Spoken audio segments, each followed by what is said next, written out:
السلام عليكم ورحمة الله وبركاته أحبتي في الله متابعين قناة تفسير الأحلام مع رانيا. تفسيرنا النهاردة هيكون عن رؤيا الخنفساء في المنام. رؤية الخنفساء في المنام تدل على العدو الماكر، وإذا رأى الشخص الخنفساء في الحلم ولكنه لم يكن خائفا منها فهذه الرؤيا تشير إلى أن الرائي يتمتع بشخصية قوية. رؤية الخنفساء في المنام هي دلالة على وجود شخص قريب للرائي يقوم بالحقد عليه ويريد الشر له. ورؤية الخنفساء للرجل تدل على امرأة سيئة السمعة تقوم بإيذاء الرائي. إذا رأى الشخص الخنفساء تطير في الحلم تشير إلى المشاكل والأزمات التي يتعرض لها.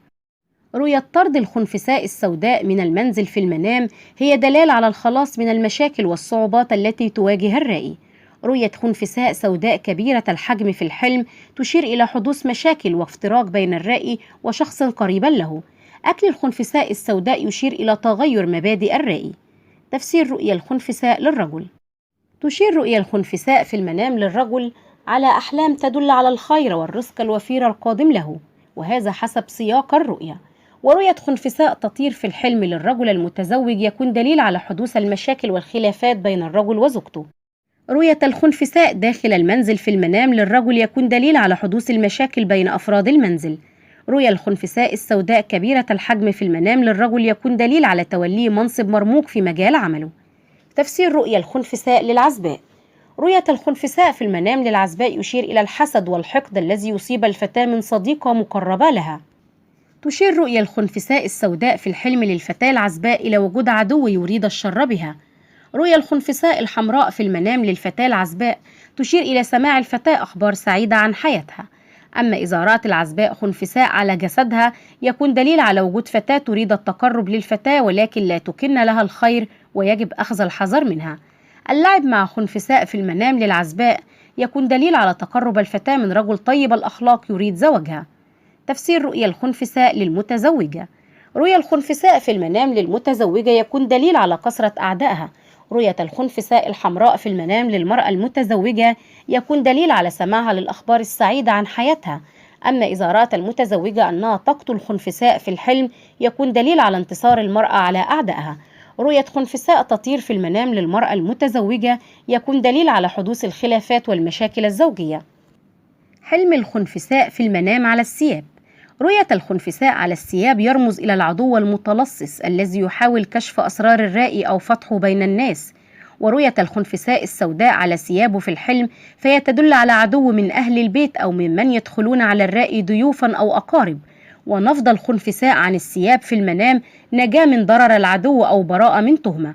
ورؤية الخنافس بين الثياب المطوية في المنام تدل على تعطل السفر أو حدوث خلاف عائلي إن كانت من الخنافس السوداء. أما إن كانت من الخنفساء الحمراء المنقطة على الثياب فهي تدل على الرزق من السفر والعمل أو ترمز إلى نهاية مشكلة عائلية. وقيل الخنفساء على الثياب في المنام تدل على أجير غير أمين. ومن رأى الخنفساء في خزانة الملابس فقد يدل على مال مشبوه يدخل إليه أو شخص يحسده على رزقه وعلى أهله. تفسير رؤيا قرصة الخنفساء في المنام. قرصة الخنفساء في المنام تشير إلى أخبار مزعجة تسبب الحزن أو القلق للرائي، وتدل أيضا على شخص حسود حقود يطمع بمال الرائي أو يحسده على النعمة التي بين يديه. وقيل قرصة الخنفساء السوداء في الحلم ضرر من امرأة كبيرة في السن سيئة الطبع والأخلاق، أو تدل على ضرر قليل من عدو ضعيف. وقرصة الخنفساء الحمراء في المنام أو الدعسوقة تشير إلى عدو يتنكر بقناع الصداقة لأن الدعسوقة لا تؤذي الإنسان. وقيل قرصة الدعسوقة الحمراء في الحلم تشير إلى أخبار جيدة تليها أخبار سيئة. فقرصة الخنفساء على الوجه في المنام خصومة تقلل من هيبة الرائي بقدر ما تترك قرصة الخنفساء من الأثر أو الألم. رؤية شخص يرمي علي الخنافس في المنام. رؤية شخص يرمي عليك خنفساء في المنام تدل على ضرر غير مباشر بسبب هذا الشخص، كما يدل حلم شخص يرمي عليك خنفساء على مرسالا منه يحمل الشر والضرر أو الأخبار السيئة.